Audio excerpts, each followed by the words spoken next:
YouTube, what is going on, y'all? It's your boy Young Texas and welcome back to my YouTube channel. Hope you're all having a fantastic day today. In previous years, many people have called for Call of Duty to halt the yearly releases to their famous FPS titles. Most major FPS titles outside of Call of Duty, such as Halo and Battlefield, do not do yearly releases, rather taking years in between the release of titles to push out what they claim to be the better titles. This is done in a direct effort to make the games better before they get pushed out, spend more time developing them to tweak everything the way they want them to be tweaked. However, Call of Duty historically does release titles year after year, so it is no surprise that they have stuck to that model because it is successful for them. Now, although this has been a successful business model for them in the past, it would not be a distant thought anymore for Call of Duty to stray away from this model and go to a development process that is going to take years rather than year after year. Now, if Call of Duty were to move away from yearly releases, it would allow them to take more time and put that into their games,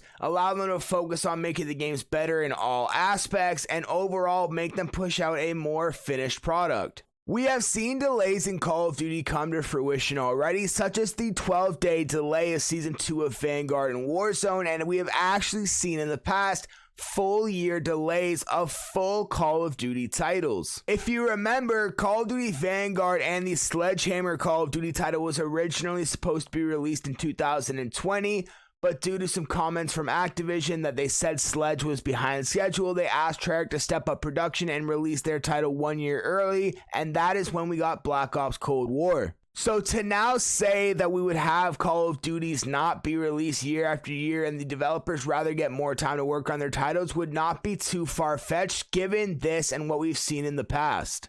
It has been reported by Bloomberg that multiple high-level officials within Activision Blizzard have confirmed that Call of Duty is really looking at moving away from the yearly release cycle. Now, this has kind of been rumored, especially since the announcement that Microsoft was acquiring Activision Blizzard, but this is the first time that it's really been leaked that there has been talk of this amongst officials at the development studios. This won't actually start until 2023 or later, though, because Modern Warfare 2, I know the names are kind of confusing, but the sequel to 2019's Modern Warfare is expected to revive the Call of Duty franchise, and they do not want to push that off. This would, of course, lighten the workload of the developers who are honestly put under a lot of stress from Call of Duty releasing every single year, because a lot of them do work on every single COD title as they're kind of overarching developers for Call of Duty, so this would actually decrease their workload, allowing them to spread it out over time, which honestly is just a quality thing. They'll be able to take more time on the projects and thus push out a more finished product. However, if Call of Duty goes away from yearly releases and say goes to every 2 years, so say after 2022's release of Call of Duty, the next one doesn't come out until 2024,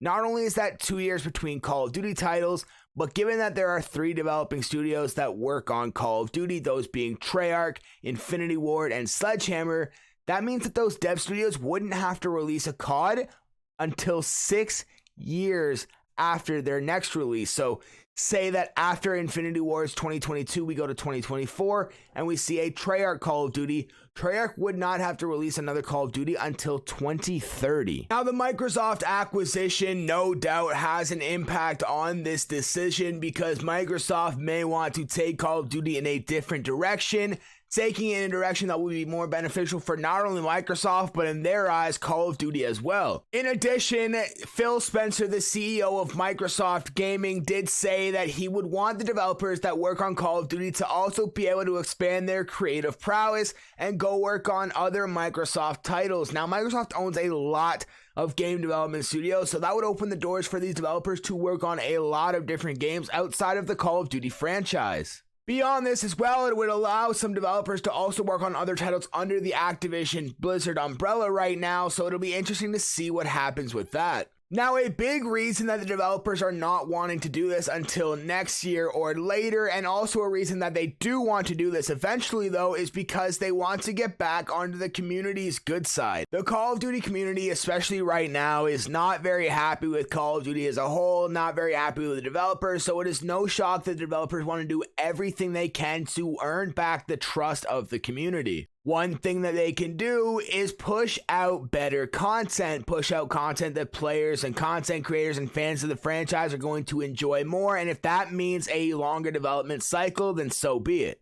Of course, Call of Duty sales did dip with Vanguard, and yet it was still the most sold game of all of 2021, but at the end of the day, you do want to appease the fans, you want to make them happy, so they're going to maybe take Call of Duty in a different direction as far as the development cycle goes. Call of Duty releasing year after year meant that the developers could look forward to 1 year of content they could plan out that year, and they wouldn't have to worry about content past that for their next Call of Duty title.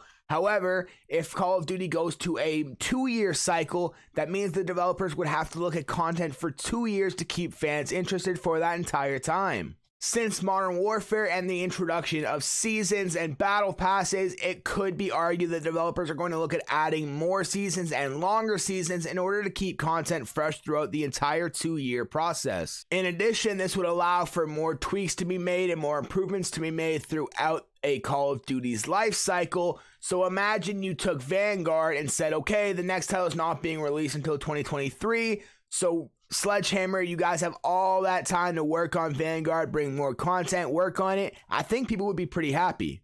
Further, this allows developers to add even more events, like holiday events and events themed with certain things, collaborations, whatever the case may be. And of course, that brings a whole lot of new content as well. Not sure if this would be the case, but we could also see an addition to the base campaign through side missions, DLCs. Now, we've seen games in the past release DLCs for their campaigns, so it really wouldn't be too far-fetched to think that Call of Duty could do the same. But yeah, guys, hope you found this video helpful and enjoyed it. If you did, be sure to drop a like and comment on it down below. Subscribe to the channel and hit that bell to turn on those notifications so you never miss any of my daily uploads. For even more from me, check out the links in the description below to connect with me on all of my social media so you never miss any of my content. Also, for the latest and greatest Call of Duty news, intel, and so much more, be sure to use the links in the description below to connect with IPC on all of our social medias as well as our website. But other than that, I hope you all have a great rest of your day, and that's been it.